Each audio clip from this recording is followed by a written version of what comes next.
Hello, darlings, and welcome back to A Bird's Eye View, where this little bird doesn't just tweet, she dives straight into the nest of big ideas. Now, tonight we're flying right into the storm, the Gaza situation, and I've feathered my perch with two guests who are anything but chicken when it comes to speaking their minds. First, the former MP who loves to ruffle feathers in Westminster more than a magpie in a jewellery shop, Mr. Andrew Bridgen, and opposite him, the eagle-eyed head of the Henry Jackson Society, Dr. no less, Alan Mendoza. Sharp talons, sharper wit. So will it be peace in the dovecote or will it be a full-on cockfight? Either way, I hope so. Either way, I will be... No, I shouldn't say that, actually, should I? Either way, I will be keeping watch from above, wings at the ready. Gentlemen, welcome to the roost. Thank you so much, guys, for coming. What an introduction, Lois. Well, quite. And it's not been easy, has it, getting Andrew here, especially? I've come to the conclusion nothing really works in this country anymore, does it?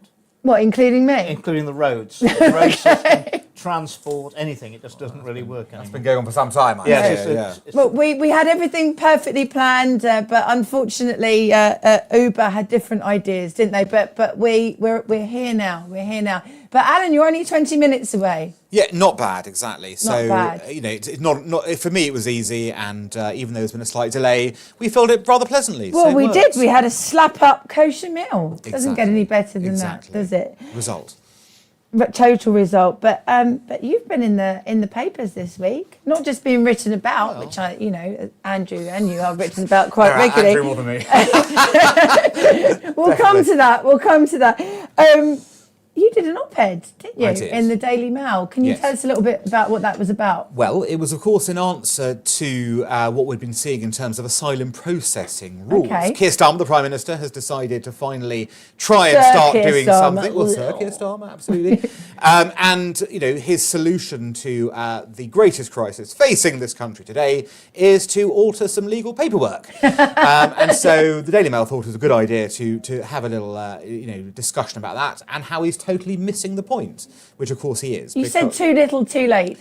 Well, it's you stand too, by that? Yeah, it's certainly too little, too late. Yeah. And really, the problem is that it demonstrates. I mean, the Mail gave a rather entertaining headline about it, reflecting a small legalistic worldview that he has. The reality is he's missing the big picture here. The big picture is the country's being overwhelmed by people coming over. Yeah. And the answer is not to deal in slogans like smash the gangs, which is a small part of the problem, or process asylum quicker, which, by the way, means that we'll get more asylum seekers here who will be put through. Well, no, That's sorry, right. once they've been processed, there won't be asylum seekers Exactly. anymore. Absolutely. Exactly. And then so we've got rid of the problem, we just process them. They're now everywhere. Andrew, I've got to hand you But I to mean, account. come on. You were in the Conservative government when all this was happening. I mean, Yes. to what extent did the Conservative government lay the groundwork for all these failures, legalistic and otherwise? Anybody who'd been in Parliament for more than 5 minutes knew that the Rwanda deal was never going to work in its current form. Do you think they And we had went to see intention? Rishi Sunak and explained to him, and John Redwood went, So you and went and I saw went. him. What did he say? He wasn't interested in changing anything. So that said to me that it was all window dressing. It was never meant to work. And as far as, as Alan said, smash the gangs. I mean, we've had all the governments have said smash the gangs. Do you know the only gang that's been smashed was a group of people traffickers who were actually taking disillusioned migrants back across to France. They've been arrested and they're going to go to prison. And I think that tells you all you need to know. Do you think that there's smash an the element? gangs. No, you're absolutely right.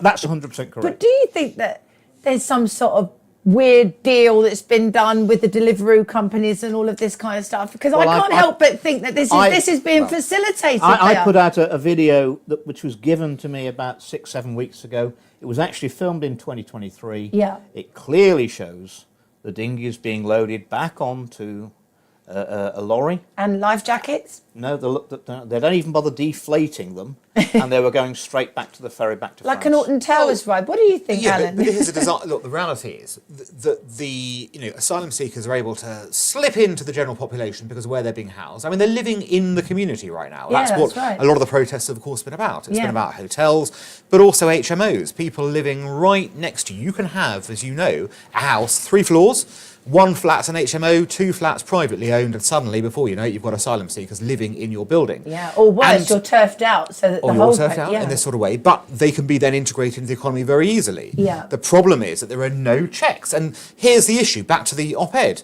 Starmer misses the point. The point is that until you have an end to the idea that Britain is a soft touch and that you will get fed, watered, paid for, a job, you can live basically happily, and you'll get asylum, you're not going to stop anyone. What young man that has a brain who lives in one of these Correct. countries wouldn't want to come? Correct, You'd exactly. have to Well, be quite self-loathing. I wouldn't you? pushed onto the Conservative government when I was a member of the Conservative Party. That was a few years ago, incarnations. before I told the people the truth about the vaccine. No, absolutely. We're coming on to that, and you were right. And I said, well, the principle is, if you the first thing you've done in coming into our country is broken the law, you are an illegal migrant. Yeah. What we need to say is that anybody who is an illegal migrant will never have a British passport. No. And the government agreed with me, but they never managed to bring it quite in. And that would be a big deterrent, because if the law is, the first thing you do in coming into our country is break the law, you can never be a member of the club. No, okay, no, I completely understand that. So, okay, so picture this, right? So Nigel Farage wins the election, the Reform UK, I should probably say, wins the election, whenever it is. I've been told that it could be as early as 2027. Who knows? I'm not sure. On the first day, Alan, and then I'll come to you, Andrew. On the first day, what needs to be done to ensure that the civil service and all of the vested interests, the judiciary, human rights lawyers, don't block his plan? Well, he's already said it. I mean, that's the interesting part about this week. We've seen his plans, Yeah. be outlined, be put out. Day one, this is going to happen. There's going to be a repeal of legislation. There's going to be a straightforward, you are going to do this. It all needs to be written Well, now. it does, of course. You need it. Call me Mr. Picky, but didn't Nigel already said it's impossible to send anyone back? Don't be really horribly anti-Nigel for no No, reason. hang on. I'm only merely quoting his own words. Didn't He say said that. it was impossible to send No, anybody he was, back. no, he was specifically referring, you're being deliberately disingenuous here. He was specifically Educate me. What did he really mean when he said it's impossible? No, we can't no, send it was- anybody back. Rupert Lowe said specifically about deporting people that have been. It was specifically to do with people that have been born here, and Nigel said you cannot deport people that have been born here. That it's morally and ethically wrong. And actually, if you look at the polling, you will see that the majority of British people, because we're quite a nice bunch actually, feel that you shouldn't deport, for example, the wife of someone whose husband has behaved horrifically and has broken the law by having sex with underage girls. She shouldn't be held responsible for his crimes. I think we can all agree with that. Yeah, okay. But I But mean, Rupert Lowe reiterated today that he would deport that woman because she knew what was going on. Now, if you're going to deport all wives whose husbands are playing away, whether it's being just normal playing away or paedophilia, it is a crime. you're going to be deporting a lot of men. It is a crime to cover up a crime. Yeah, but To knowingly, how do you to know knowing, she knows? To know, well, I mean, ask the Archbishop of Canterbury. I mean, oh, sorry. No, come on. Look, there is in that case. The former It was Archbishop. well known in all those communities what was going on. I'm sorry to say. That's the But do you the think that problem women there. should be held responsible for their husbands sleeping but I with other do- women and Not girls? if they go to the police and give Exactly. evidence against them. Exactly. What if they're scared of him? Well, I'm just playing devil's advocate here. I'm just saying that was specifically Until- the point. You that don't was- really want to deport anybody, do you? That's not true the at truth all. is that- And I think you know full well that that's not true. I just seen it from a girl's perspective as well. You know, you can't be held responsible for your husband's actions, surely. No, that would And be that's all I'm that saying. would be entirely wrong. Yeah. Of course, we don't hold people responsible for that. But Andrew is right in the sense that if you do see a crime occurring and you know it's been going on and on Rupert for a said while, about deporting kids as well. complicitly in that sort of way, you are somewhat complicit, unfortunately. What about You know, the kids? well, the I'm kids just, are I'm not just, I'm complicit. just laying it out on the Well, table. the kids would not be complicit. No, but they'd have to go as well, according to Rupert. Well, I don't think Rupert Lowe's in any danger of making policy in this No, country. okay, right, fair enough. so I We think agree. that's a- We're that- agreeing that's a agreement reality of on this. that. But just to Okay. come back on the point about you make an interesting point though, of course, about being able to send people back.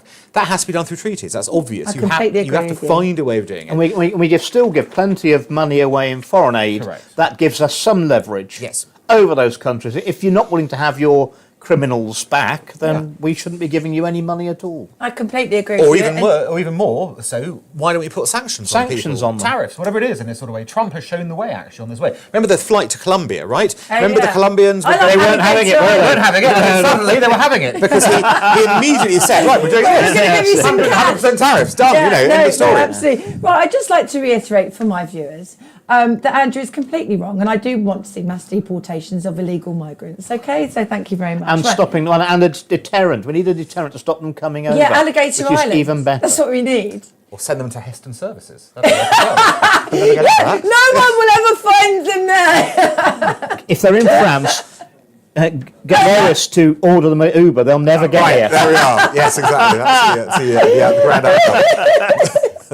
But seriously, do you feel this is doable?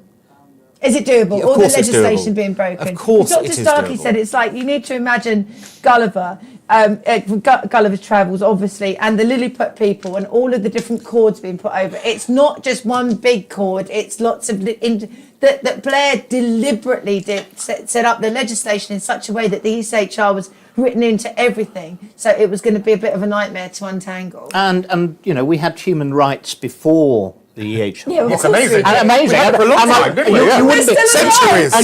and you wouldn't be worried about going to a country like New Zealand that's not in it, would you? Yes, Or Australia? No, you're absolutely right. I mean, people hold this up as, well, we didn't have any What's human the rights. paperclip thing? The paperclip. Yeah, I spoke in Norway 3 years ago. yeah. The, It's cool. the Norwegians invented the paperclip Did they? and before the Second World War, and when So they it were wasn't Lord Percy when from they were Blackadder? when they were occupied. Do you want to know or do you want to interrupt? Oh, So the Norwegians invented the paperclip before the Second World War, and when they were occupied by the Nazis, they wore a paperclip as a sign of resistance. right. Oh, And got it was actually punishable. Wearing a paperclip on your clothing was punishable by immediate death by firing squad. really. And they still wore them under their lapels. And so's being mean And to me. the Norwegians said that we don't have anyone who's speaking out about the vaccines in Norway. that's fantastic. You wear Good the for you. paperclip for us when you're speaking. Good for you. I think that's absolutely wonderful. And it's now an international sign of resistance to oppression. Resistant. Talking of perceived or genuine, dependent on your point of view, resistance to oppression. That I'm getting good at this, aren't I? That was almost a link. That was almost a link. That was an effortless I'm segue. gonna get you back for that. I'm going to get you back for have to- that comment later, Andrew, and you won't enjoy it. Well, you Thank you. might actually, knowing you. But okay, so Israel. You two have got very, very, very, very different views on Israel, which is What's that? which I'm is not- fair I don't enough. What's here? So, okay, so you feel we need to be a critical friend of Israel. You have been criticised yourself for retweeting stuff that's been proven to be false, like Hamas type propaganda stuff. I took the picture off the front page of the Express, and if that was proved to be false, then it was false. Okay, well, Professor Fenton and you had a bit of a barney about it, didn't Well, you? Norman's a great guy, but Well, you agree? we agreed completely You on agree the on lots of vaccines, things. but we have different. When I was in Parliament, obviously the 7th of October attacks on 1,200 Israelis, horrifically murdered, tortured, horrible. But at the end of the day, any action by a sovereign government has to be proportionate. And all I asked in Parliament was, is the Israeli Defence Forces actions proportionate? So do you feel there should be a ceasefire now, even though there's still hostages? Because I can tell you, I've got a friend of mine that's in Israel right now, and he said every single person he's speaking to, whether they're a fan of Bibi Netanyahu or not, whether they're on the left, whether they're on the right, whatever, no one thinks that Keir Starmer and other countries like France recognising Palestine as a state right now is a good thing. It is while there's still hostages, saying that there has to be a ceasefire while there's still hostages. But do you feel that there should be a ceasefire while there's still hostages? Yes, and I think, but Okay. I'm in favour of stopping the killing. Whether that's what's going on If in they don't Gaza take or out what's going. Hamas, then surely the killing will continue. Well, unfortunately, there are so many casualties now that it's baked in that Hamas are going to be supported for the next 4 generations. Alan, what are your Unfortunately. thoughts? I'm not sure that's correct in Gaza. I think you're seeing evidence, significant evidence, that the Palestinian people in Gaza blame Hamas for what's happened to them. I would. I mean, think about it for Well, one why don't they second. just hand them over then? Well, so here's the difficult thing. The scared.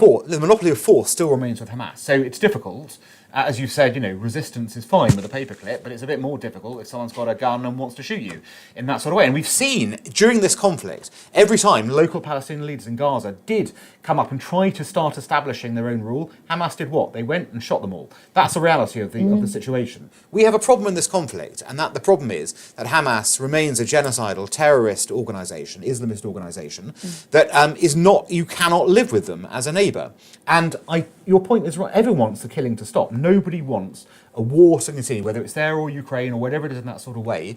But there are legitimate military targets that still need to be resolved, and the war cannot end. But Alan, with when Hamas we in look charge. at what's Cannot. left of Gaza, Yes. I mean, the Israeli Defence Force have carpet bombed and shelled one of the most densely populated places in the They world. haven't, There aren't actually. any. Don't appear No, to be no, any no. buildings standing. Well, but do you know why that is, Andrew? That's not because it's interesting you use the phrase carpet bomb. They absolutely haven't carpet bombed. Do you know that Gaza, the Israelis have put way more munitions down than killed people? Now, that's significant because if you are carpet bombing, if you are looking to just kill as many people as possible, you end up killing more people than the bombs you're dropping. What the Israelis have been doing throughout this conflict has been a very careful, with some mistakes, but a very careful calibration of force and how it's What used. do you make of and how it's, I'll come to that in a second. Okay. But just let's get to the point here, which is they've very carefully targeted things. And the reason so many houses have been destroyed have been because Hamas have been using house after house as defensive positions. They booby-trap them as well. And that's what you're seeing. You are seeing the reaction to an organisation, a terrorist force, living amongst civilians, using those civilians as cover, using the urban environment as cover. It's a kind of warfare we are just not used to. And it's something we haven't seen on this scale because it just hasn't happened. And that's the reason you're seeing this destruction. It's not because it's wanton. It's not because. But do it you is think? genocide, I mean, anything of that kind. if you were Palestinian, Yes. a young boy growing up, and you've seen all this, what's the chances that they're not going to join Hamas when they become 18? I don't think they'll join Hamas necessarily. And the argument there is, I agree, they're not going to be friends of Israel. Absolutely not. But the end point to this, if you're Israel, you've got to resolve your security dilemma firstly. Now, your security dilemma does not get ended by anything like an occupation or whatever. It only ends once you have a viable future for Palestine in some way, shape or form. And that we're some way away from that because nobody in this debate, you mentioned a Palestinian state, right? The idea that we can suddenly create a Palestinian state with no idea of borders, system of government, who would run it, how it would operate, and all these things are not in place. We'll be breaching international law ourselves, recognising a Palestinian state because there is no state to recognise in that context. What's your view on this? The interviews we've seen with border guards who claim they were told to stand down on the morning of the 7th of October, and I have my suspicions because if it were me, if I were Netanyahu and it was genuine, we had this massive attack which has breached our defence, You're saying it intelligence. wasn't a genuine thing? I would have said, head of intelligence, you're not good enough, you're fired. Head of defence, you've allowed this to happen. Major breach in security. Just let me speak. He didn't sack anybody. Andrew, I just want to ask you a question. Okay, I'm not interrupting you. I just want to ask you a question. Are you saying that you believe that either that the Israeli government were complicit in the attacks because it gave them an excuse maybe to do what they've done, or are you saying that they either orchestrated it or they allowed it to happen? I just want to make sure. I think it's something very strange that a border that is very secure historically, that so many people were coming over in tractors and trailers over that border, which is very hard to believe. And also the time it took.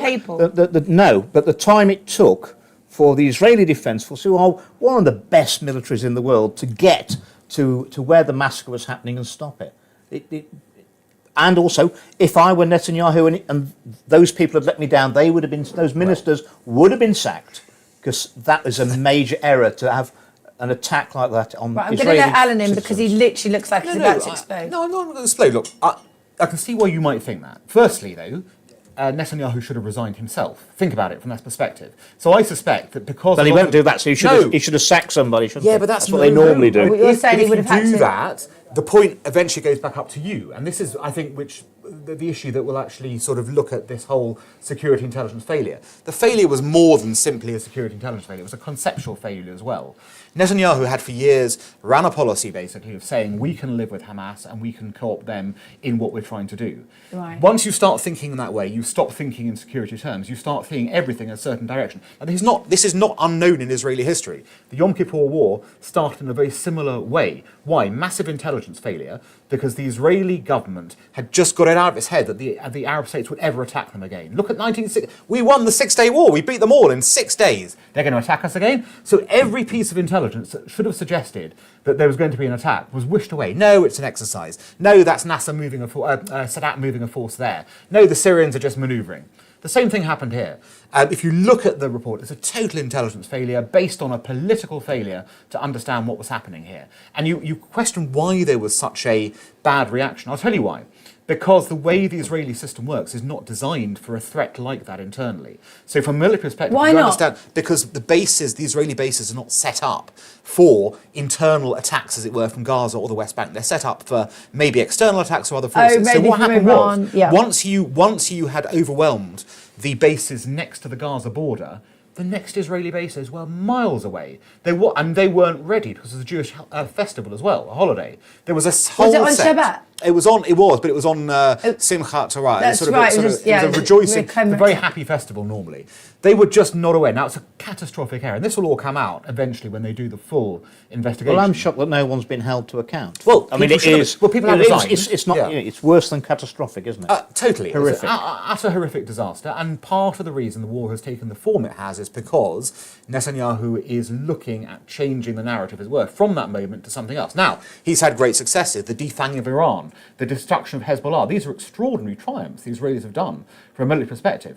The near defeat of Hamas. But the thing he hasn't been able to get over has been the taking of the hostages. That's been the strategic millstone around Israel's neck from October the 7th, because you've always had this terrible problem that you've had civilians and others being controlled by Hamas, and that enables them to play on the psychological issue in Israel, which has worked very successfully, and actually has meant the Israelis would not have prosecuted the war in the way that they normally would. So how are we going to get peace? Yeah. Well, that's the interesting How question. are we going to get peace? Yeah. So, if we From look where at we this, are now. From where we are now, there appear to be only two viable solutions. Okay. The first viable, and one is a short-term thing, as one is a longer-term thing. The short-term solution is the Israelis, either through their force of military right now, finally get a deal where all the hostages come out. The Israelis say, look, if you're going to do a Do you deal... think they're still alive? We know some No, we know of them 20 are. of them are alive. The 20 are definitely alive. 20 are definitely and alive. the others are dead. But if there, the Israelis have been pretty obvious about this and said that if there is a deal where actually all of them return, not half, not dribs and drabs, we're going to end that, then there will be a deal and we can live with a ceasefire on that basis. That kind of makes sense if you think about it, because that ends that sort of Well, dilemma. he'd lose public support completely if he did. If the hostages came back, maybe. No. If the hostages came out, the Israeli society wants hostages back No, emotionally. sorry. What I meant is if they came back and then the war was still continuing in the same vein. So you have another scenario where we can have peace. The second scenario is, it's a much longer term thing, it is the way that you defeat Hamas militarily. Okay, you won't be able to beat them as an idea, that's correct, but you can defeat them militarily to the point of having an occupation, but then you've got to work out, and here's the key, you have to work out what happens next, because an Israeli occupation for the long term will not resolve the problem, will not bring peace. And what the Americans, everyone's taking their eye off the Americans right now. What's the Americans? It's interesting, there's been a lot of fuss in the last week, Witkoff, Trump have been saying interesting things, there's a lot of background movement around Lebanon, around Syria, around other countries. There is a plan, the Americans are working a plan with the Israelis to bring a long-term solution, which will involve some kind of Palestinian statelet. yeah. It will involve That's interesting. I've heard that as well. recognition of Palestine, of Israel by the remaining Arab states who need to do it, and it's tied up in a broader picture. But you've got to have the broader picture. If you don't have that, you can't get the Palestinian state. But don't you think that Starmer's really only using his threat of recognising a Palestinian state as a bargaining chip with Israel and trying to seem relevant? No. I mean, it wouldn't be unbelievable for him to change his mind. What I think he's doing this in the same way that Macron did his announcement when there was all the riots going with the Muslim population in Paris. I think that he's courting Muslim votes. I really, really do. I think that he's buying The Labour votes. Party courting Muslim votes. What are you Who's talking? it? Have you lost your marbles? Gay priest or something? Yeah, totally. Shocker. Oh, not shocked. But we don't matter. Here's the interesting thing, we just don't matter in this debate. The British state has been totally absent from any kind of meaningful discussion here.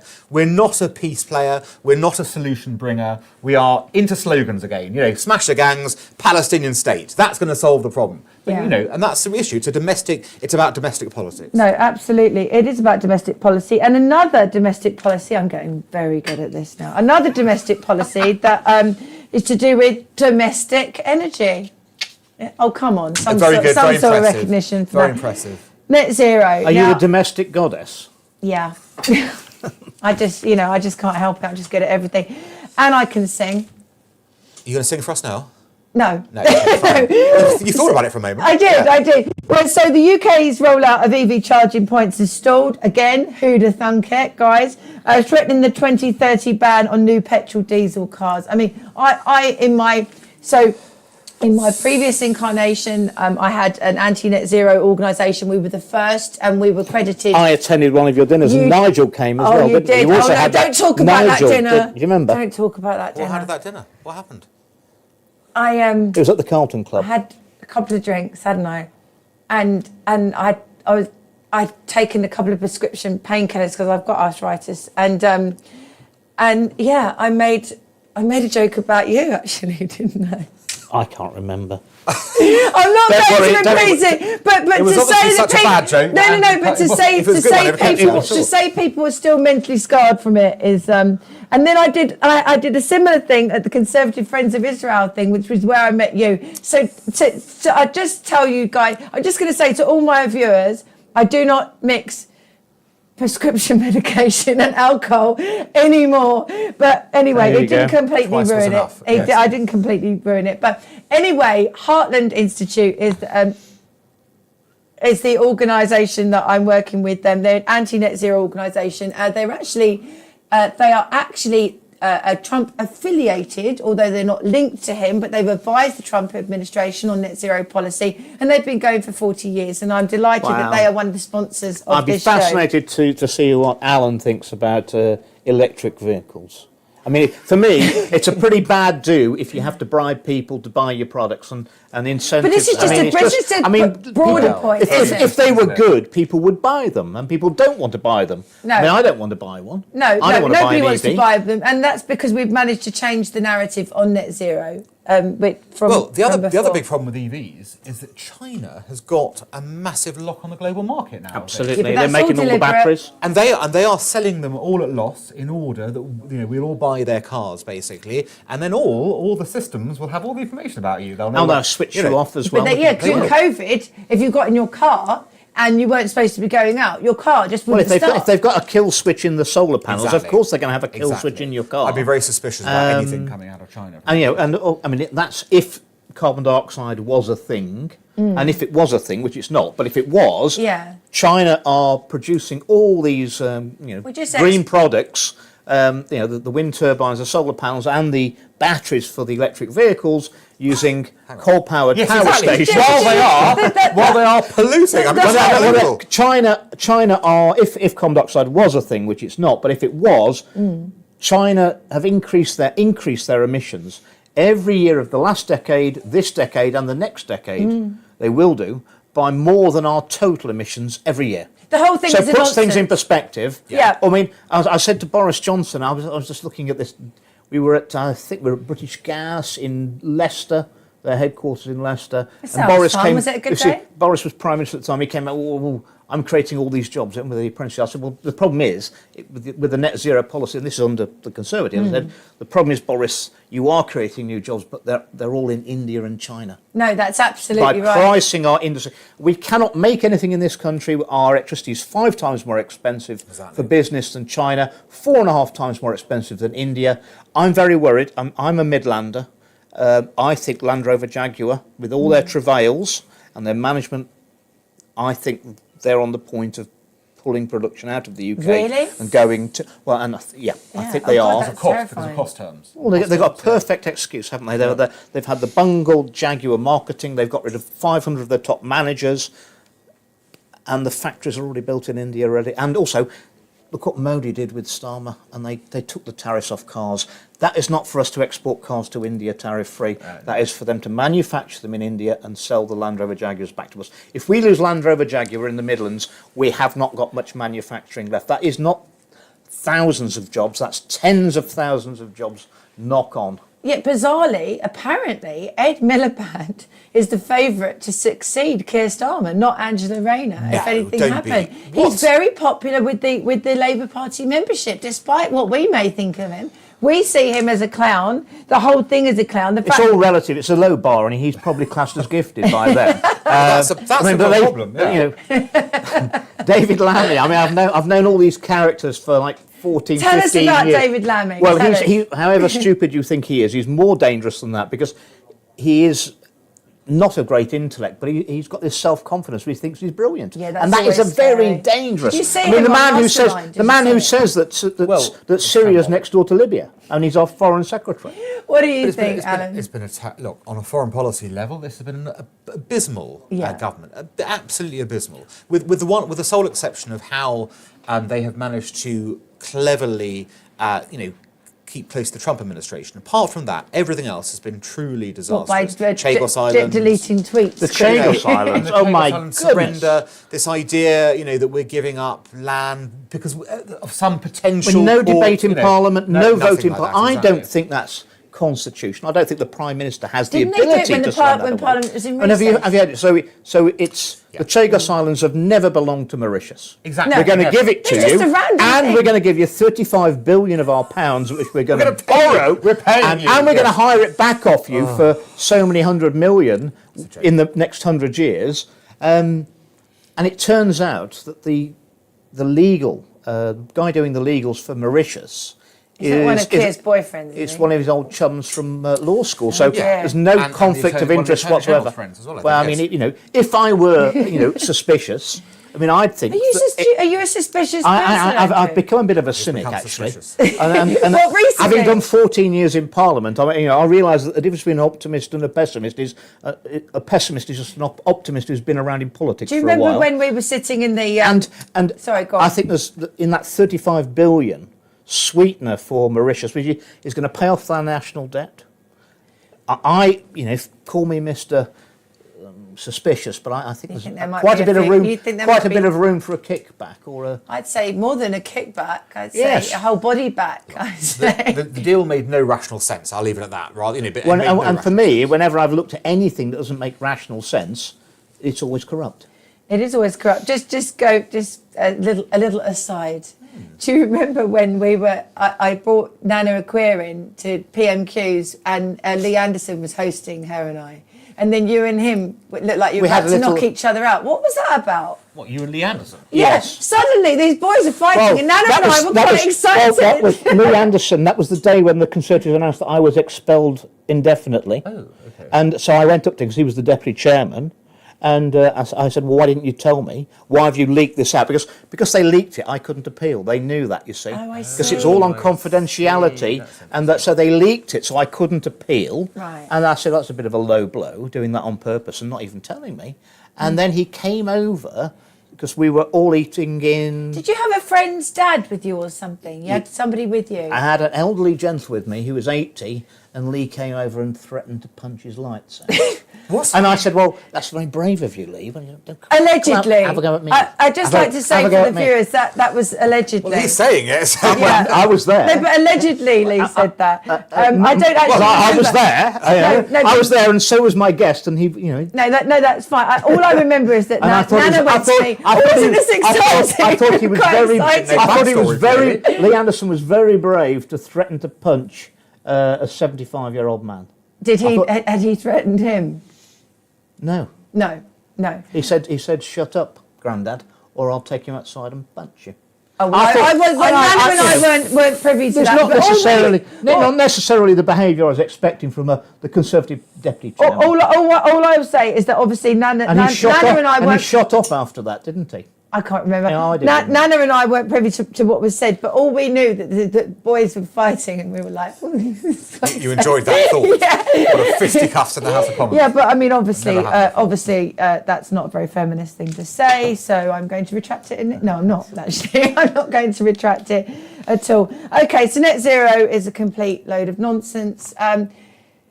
Well, it's economic suicide. We're destroying our economy for no benefit whatsoever. We're exporting all our manufacturing to the Far East. The Americans are out now.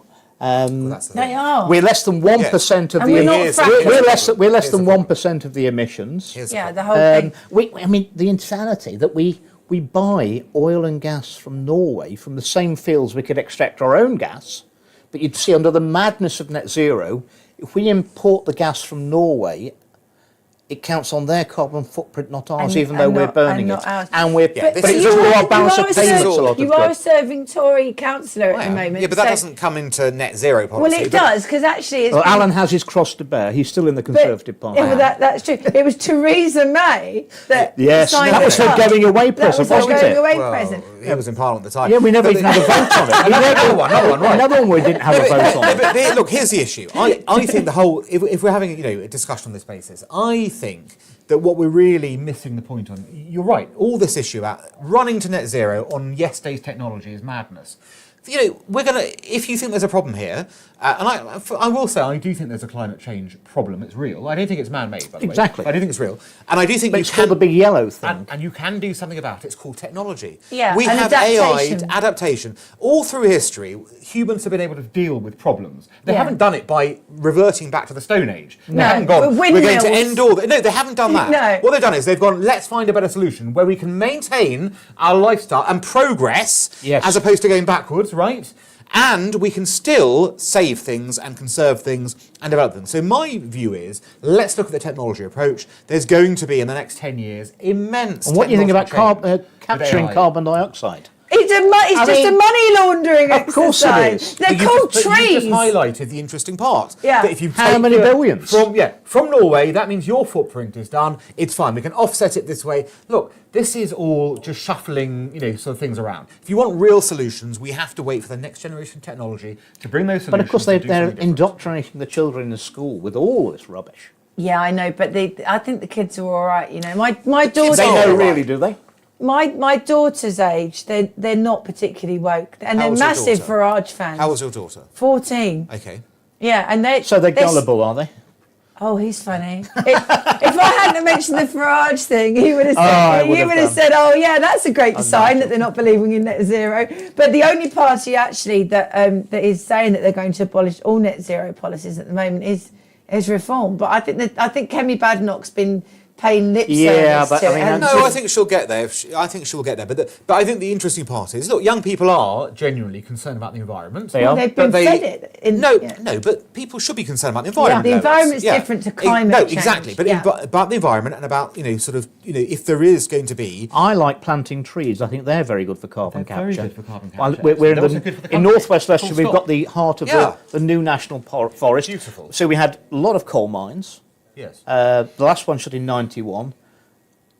5 million trees on top of the old slag heaps and coal mines. There's very few things. I mean, Shouldn't call I women mean, that. a lot of northwest Leicestershire. When the coal mines shut down, it was looking pretty post-nuclear. absolutely. A lot of it looked like the Somme. Yeah, well, you I imagine, think it is. 40 years later, It's all been trees. reforested, yeah. We're Beautiful. 24% tree cover, and it's beautiful. It is beautiful. But there isn't many jobs. Highest economic growth in the country in northwest Leicestershire. Happiest place to live in the Midlands. 12 years moved the So the poorest part of Leicestershire to the richest while I was the MP. Well, I tell you what, I stand corrected, And you and should- I when you're sitting, apologise. you're sitting actually. I sit corrected. Sit in the Here is corner warning: if and we be lose corrected. the manufacturing, Not- then we lose manufacturing. Well, we've got the 10th largest structure in Europe's being built in northwest Leicestershire. It's just been Is finished. it your house? Land Rover Jaguar's World Spares Hub. That's why you're saying it'd be terrible if they go. Well, and Amazon's 1 million square feet. Wow. This is 3 million square feet. 60,000 a week Fantastic. of business rates, 50% retention by the local authority. So why did That's- you lose your seat? They took my ballots out of the ballot box. Did It's they? 4 hours to bring the ballot boxes Is in that this what time. happened? Yes. Tell us about what happened. Andrew, don't be ridiculous. You don't seriously think you won the election in 24? Yes, You do? yes. Okay. That's on the doorstep, yes. That's what everyone tells me. All right, let's talk about So it. what do you want to talk about? So No, all right, so tell me what you believe A happened. year before the election, the whole of the elections department at the local authority resigned on a Friday and were replaced by a whole new team. How often does that happen in local government? I don't know. Never. Right. And I rang up the chief exec, who's also new, and said, Alison, what's going on? I've just heard the whole elections department's resigned and all been replaced. I didn't even know they were going. She said it was the right time for them to move on. So Andrew. so literally every the whole member of staff. every member of staff all moved on the And same has day. this been reported No, there's no until point. now? Is this an exclusive this on the is Lois exclusive. Perry No, show? no, no, A bird's eye view. Okay, so that's what happened. Then, so we had that. I had a meeting with the new elections department because I thought this is a bit strange. I asked the chief exec, what's going on? They've all left. And she said, well, it was the right time for them to move on. I said, well, right time for who? I'm not sure it's the right time for me. No. So anyway, so then during the election campaign, we had a meeting with them and we met in the old office block. Now, I was well aware that the council were moving out of the offices. We're going to put the public-facing services into the empty shops in the shopping centre, so that increased footfall for the retail, and put the back room services of the council into office blocks that the council already owned and rented out on industrial estates. Demolish the old council building, leave the listed building at the front as the registry office, and put in facilities like a bowling alley and leisure for the people. I found out that the council had moved out of the old offices, but they left the new elections department in their pre-election on their own in this great big office block with no supervision. When we got to the count, So you're saying it's so they when we got to the count, at our £26 million new sports and leisure centre, because we've got the highest economic growth in the country, so yeah, we okay, I've already delivered all conceded that point. Okay, Okay, you were right, I was wrong. a third of the car park was coned off with security guards, and I said, well, this is not normal. What's happening here? They said, oh, Mr. Bridgen, this is where the ballot boxes are coming in. We don't want anybody near the ballot boxes. They didn't really mean that. They meant we don't want anybody near the people bringing the ballot boxes in. So we went in.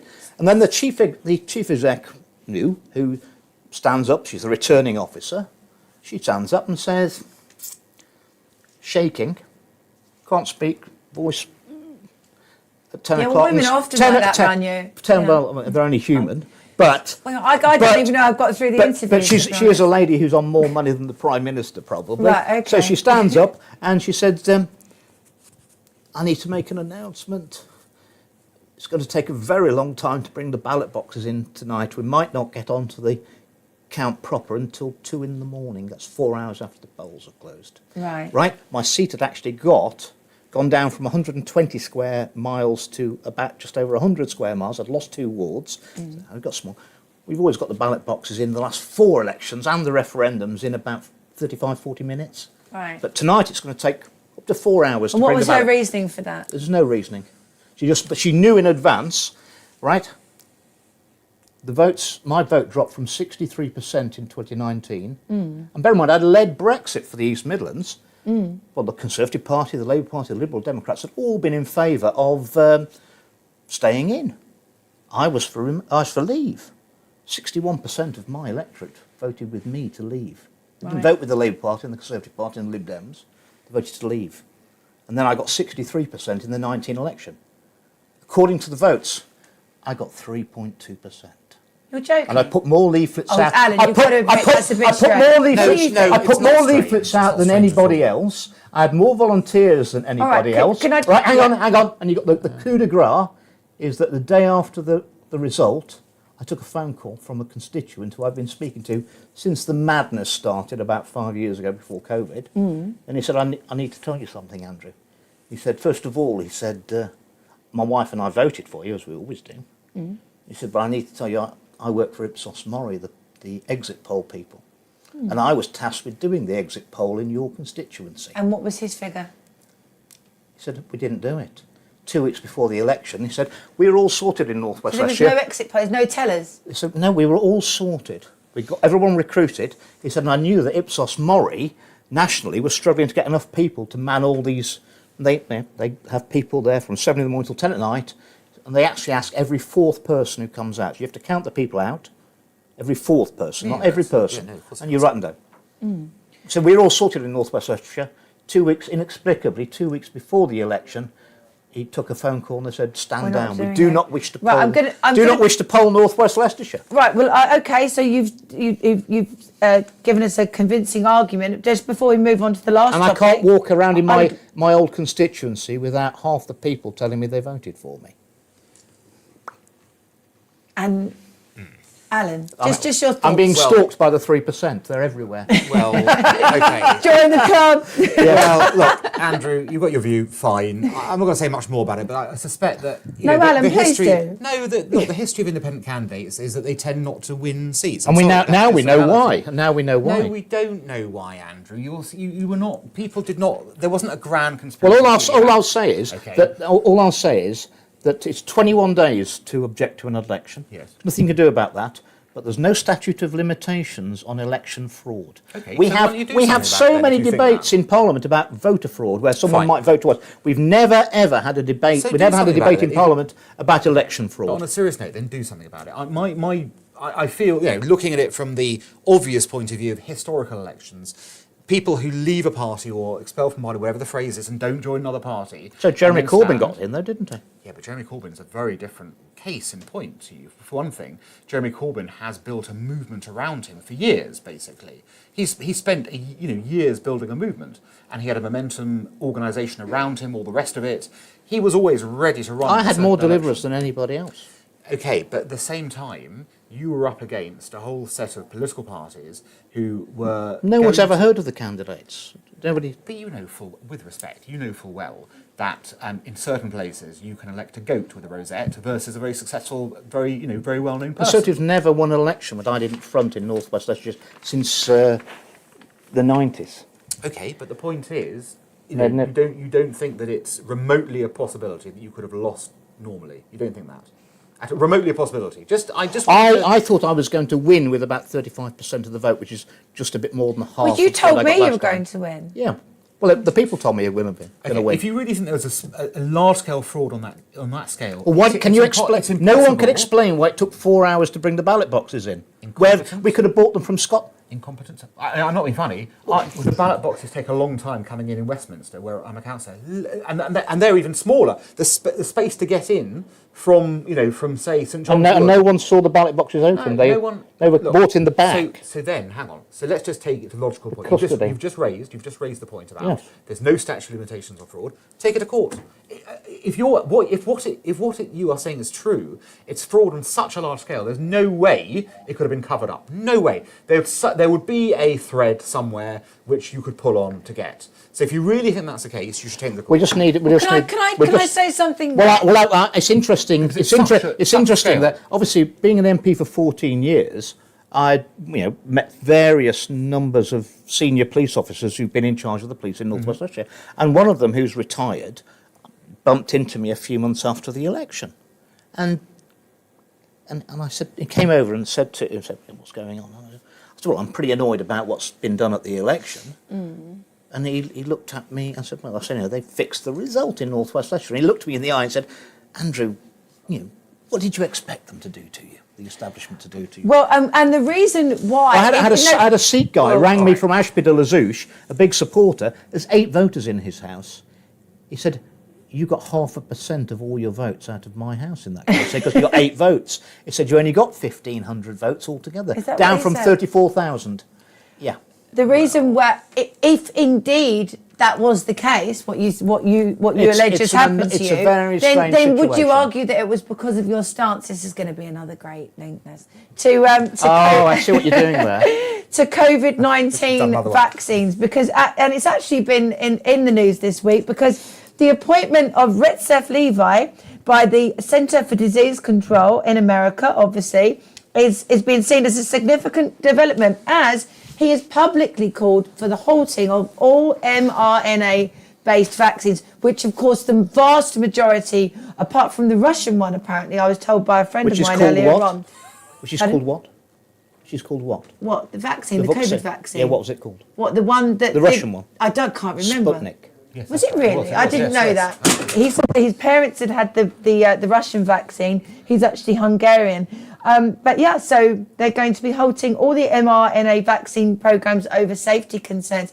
Is this America or saying you were right? Is this a shift in the narrative? Were you right, Andrew? Of course I was right. Of course I was right. And do you think that's why the Conservative Party told me I was right before they threw me out? Go on. They told, well, I had the meeting with the Grandee, and Andrew, there is currently no this is January 2020. Before I spoke to Nigel, and Nigel didn't want to talk about the vaccines either. The party, Conservative Party, before they gave me the last warning, there is no political appetite for your views on the vaccines.